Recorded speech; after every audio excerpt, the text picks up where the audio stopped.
तो चलिए दोस्तों, स्वागत है आप सभी को मेरे इस चैनल पे, ये टेक्निकल सेशन पे। आज का सब्जेक्ट है failure analysis of induction motor trouble shooting causes.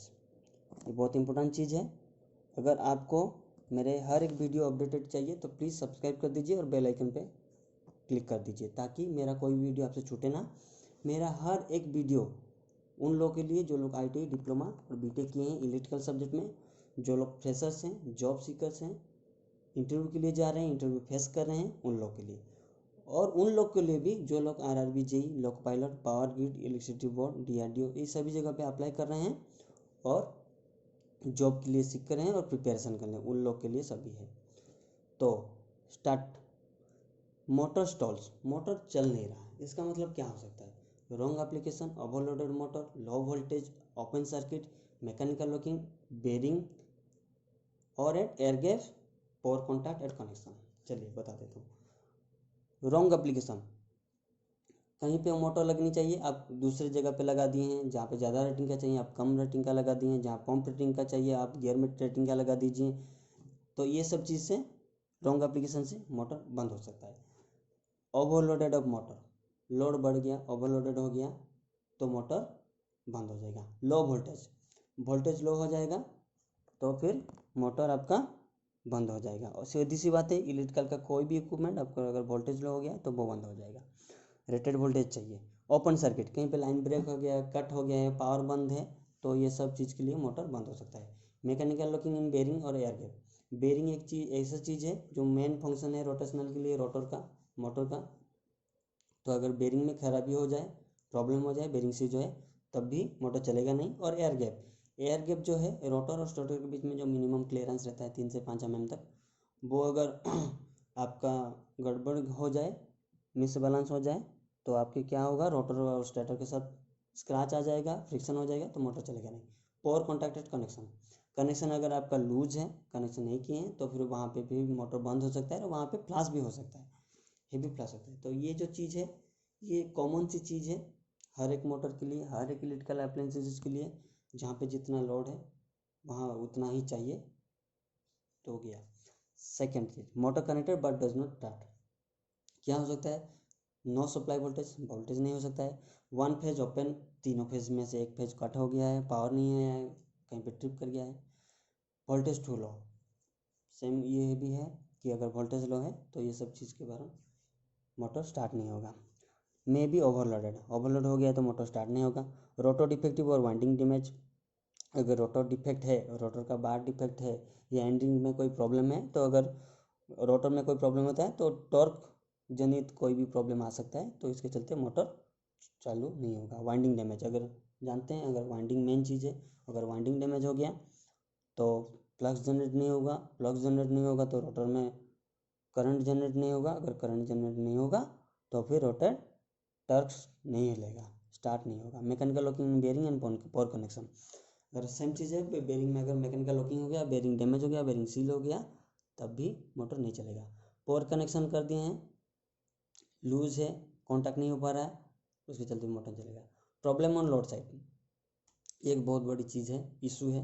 अगर आपको पता है, ठीक से पता नहीं चल पाया, तो आप अपने मोटर में ही ढूंढ रहे हैं क्यों मोटर नहीं चल रहा है, क्यों मोटर नहीं चल रहा है। हो सकता है लोड साइड में प्रॉब्लम हो सकता है, पंप में प्रॉब्लम हो सकता है, पंप खराब हो सकता है, गियर में प्रॉब्लम हो सकता है। तो ये भी ध्यान रखना होगा कि हमेशा हमारा मोटर गलत नहीं हो सकता है, इलेक्ट्रिकल गलत नहीं हो सकता है, मैकेनिकल साइड से भी कभी कभी प्रॉब्लम हो सकता है। तो इसके चलते ये सब पांचों चीज़ देखना चाहिए सामने पे, तभी आपको पता चल पाएगा कि एग्जैक्ट प्रॉब्लम क्या है। कन्वर्ट साइड में बहुत प्रॉब्लम रहता है, गियर साइड में, पंप साइड में भी बहुत सारा प्रॉब्लम रहता है, बहुत सारा अलाइनमेंट रहता है, गियर अलाइनमेंट हो जाता है, मिस अलाइनमेंट हो जाता है।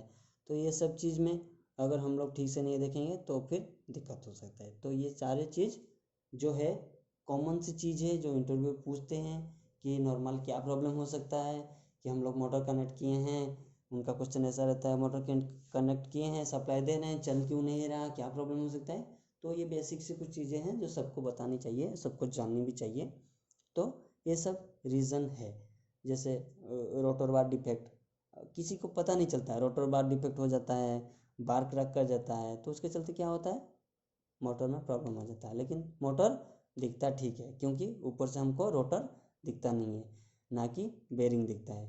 Bearing next, motor on and then dies down. इसका मतलब क्या है, मोटर चलता है उसके बाद फिर डाउन हो जाता है, उसका स्पीड ढीला होता है, जीरो हो जाता है।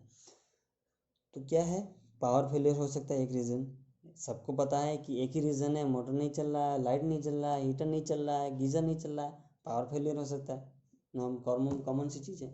ओवरलोडेड, लोड ओवर हो गया, आपको जितना लोड देना चाहिए उससे ज़्यादा हो गया, जितना टॉर्क उसका प्रोड्यूस होना चाहिए उससे ज़्यादा मांग रहा है, तो उसके चलते भी मोटर डाइज होता है। Insufficient pull up torque, same चीज़ है, अगर टॉर्क कम हो गया, लोड साइड में जितना मांग रहा है उससे ज़्यादा, उससे कम अगर लोड हो गया मोटर का, तो फिर टॉर्क जनरेट नहीं होगा और मोटर डाउन हो जाएगा। टॉर्क जो है हम लोग का डिपेंड करता है सबके ऊपर, वाइंडिंग के ऊपर, वाइंडिंग से रोटर तक, इसके ऊपर डिपेंड करता है। Motor does not come up to speed नहीं हो रहा है मोटर का, क्या है, सप्लाई दिए हैं, धीरे स्लो हो रहा है, घूम रहा है, तो इसमें क्या है, too low voltage at motor terminal because of line drop. Line कहाँ से आया है हमको पता नहीं है, बहुत लंबा केबल डाला गया है, कहीं पे लाइन है, कहीं पे जंक्शन है, तो कहाँ पे ड्रॉप हो गया है हमको पता नहीं। लाइन ड्रॉप की वजह से भी स्पीड डाउन हो सकता है। ब्रोकन और रोटर बार जो है उसी के ऊपर डिपेंड है। रोटर में क्या है, अगर वाइंडिंग उसका रोटर का वाइंडिंग सही है तो फिर करंट सही से जाता है, फिर टॉर्क सही से चलता है। अगर रोटर बार ही टूट गया कहीं या फिर एक दो बार टूट गया तो उसके चलते क्या हो, रोटर वीक हो जाता है, उसके चलते वो सफिशिएंट टॉर्क जनरेट नहीं कर पाता है, कभी कभी ओपन सर्किट में हो जाता है, तो इसके चलते भी स्पीड नहीं पकड़ता है, स्लो घूमता है। इम्प्रॉपर लोड, आप अगर लोड कुछ भी दे देंगे, वो 15 HP का मोटर है, उसका लोड आपको अपोजिट साइड में कुछ ज़्यादा दे रहे हैं जहाँ पे आपका 25-30 HP का मोटर लगना है, तो ये डिपेंड करता है। प्रॉपर लोड देना बहुत ज़रूरी है। मोटर इंस्टॉल करने से पहले हमको आइडेंटिफाई करना है कि आपका लोड कितना है, उस लोड के हिसाब से हम लोग को मोटर कितने का देना है। इसलिए अगर इम्प्रॉपर लोड हुआ तो ये सब प्रॉब्लम होते रहेंगे, कभी भी ठीक नहीं होगा। इसलिए लोड कैलकुलेशन पहले किया जाता है, लोड कैलकुलेशन करने के बाद उसका लोड कैपेसिटी बियर करने के लिए मोटर सिलेक्ट करता है। तो proper selection of motor settings ये बहुत ज़रूरी है, इंडस्ट्रियल लाइन में भी ये और कॉमर्शियल लाइन में भी। ये सब क्वेश्चन आते रहते हैं, पूछते रहते हैं interviewer. Speed reduce when motor is loaded, ये भी होता है कि मोटर चल रहा है ऐसे बिना लोड का सही चल रहा है, अगर लोड दे देने तो स्पीड रिड्यूस हो जा रहा है। क्या हो सकता है रीज़न, रॉन्ग कनेक्शन की वजह से हो सकता है, पोर कॉन्टैक्टेड कनेक्शन हो सकता है। अगर पोर कॉन्टैक्ट के समय कनेक्शन लूज रहा तो फिर ये स्पीड रिड्यूस हो जाएगा, स्पार्किंग हो गया कनेक्शन के टाइम में। ओवरलोडेड, लोड अगर ज़्यादा हो गया तो स्पीड रिड्यूस हो जाएगा। अप्लाइड लो वोल्टेज, अगर वोल्टेज लो है तब भी स्पीड रिड्यूस हो जाएगा। लो मोटर रेटिंग, अगर रेटिंग का मोटर का रेटिंग कम है, आप लोड ज़्यादा है, तो ये सब प्रॉब्लम हो सकता है। तो ये देखिए लास्ट 2-3 स्लाइड में देखिए ना, ये सब कॉमन चीज़ है, ये सब हो सकता है। क्वेश्चन का आंसर यही 3-4 में से क्वेश्चन का आंसर हो सकता है। Motor sparking at slip ring, आप जानते हैं इंडक्शन मोटर 2 टाइप में है, एक तो स्लिपिंग मोटर है, एक तो स्क्विरल केज इंडक्शन मोटर। हालांकि अभी स्लिपिंग मोटर बहुत कम यूज़ हो रहा है, लेकिन स्लिपिंग मोटर यूज़ वहाँ होता है जहाँ पे हाई स्टार्टिंग रहता है, हाई स्टार्टिंग टॉर्क रहता है, तो ये सब केस में स्लिपिंग मोटर यूज़ होता है। तो क्या हो सकता है, मोटर में भी ओवरलोडेड, अगर मोटर ओवरलोडेड हो गया तो स्लिपिंग के पास में आपका स्पार्किंग हो सकता है, क्योंकि स्लिपिंग एक तो क्या है, रोटेशनल डिवाइस है, उसके ऊपर एक तो पत्ती रहता है, घूमता रहता है और स्पार्किंग होता रहता है, ठीक है ना। तो ओवरलोड होने से ये कर सकता है। ब्रशेस में नॉट बी राइट और प्रॉपरली टाइट, अगर ब्रश ठीक से नहीं बैठा है या टाइट नहीं हुआ है, सेम साइज का अब ब्रश नहीं है तो भी आपका स्पार्किंग हो सकता है। ब्रश प्रेशर में भी टू मच हाई और टू मच लो, प्रेशर जो रहता है वो सही रहना चाहिए, ज़्यादा टाइट नहीं होना चाहिए, ज़्यादा लूज होना चाहिए। लूज होने से भी वो स्पार्किंग करेगा, टाइट होने से भी वो फ्रिक्शन करके स्पार्क करेगा।